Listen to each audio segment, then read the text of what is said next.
Hello, with Gartner Intelligence, I'm Michael Gukas, Chief Economist.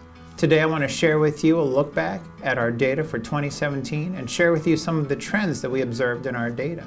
Starting with production, we saw production numbers quickly and rapidly increase at the very beginning of 2017.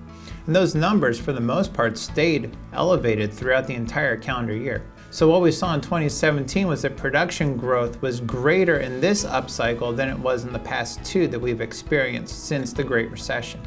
New orders, like production figures, also increased very quickly at the beginning of the year. However, unlike the production figures, they actually finished 2017 in an even stronger position than they started the year. And that's significant because what that tells us is that demand for goods is actually exceeding the production expectations of manufacturers. And this means that moving into early 2018, we're going to have to see manufacturers begin to adjust their production output to meet the greater levels of new orders.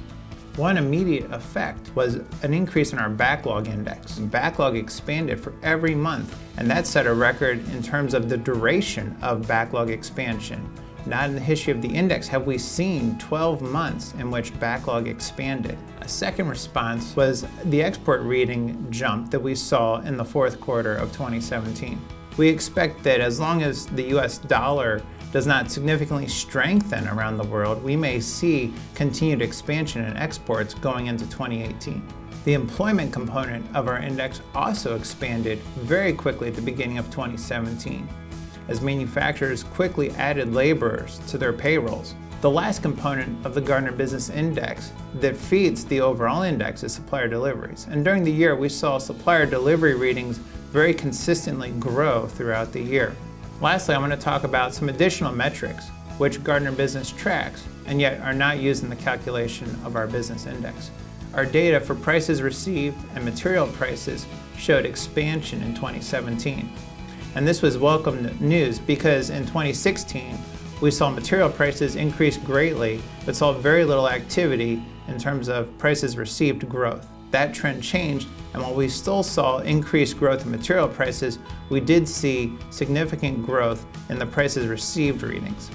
Overall, the intelligence team was encouraged to see that new orders and production were two of the strongest contributors to the growth of the Gartner Business Index throughout the year.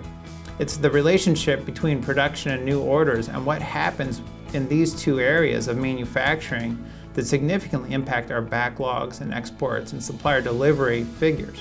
The fact that these two areas grew the most means that we believe that there's a very stable foundation for additional growth in 2018. Thank you for watching Gartner Intelligence's look back at 2017's manufacturing trends. For more information, please visit our website, GartnerIntelligence.com, or visit our YouTube channel, which we will be posting additional monthly videos to in 2018. With Gartner Intelligence, I'm Michael Gukas.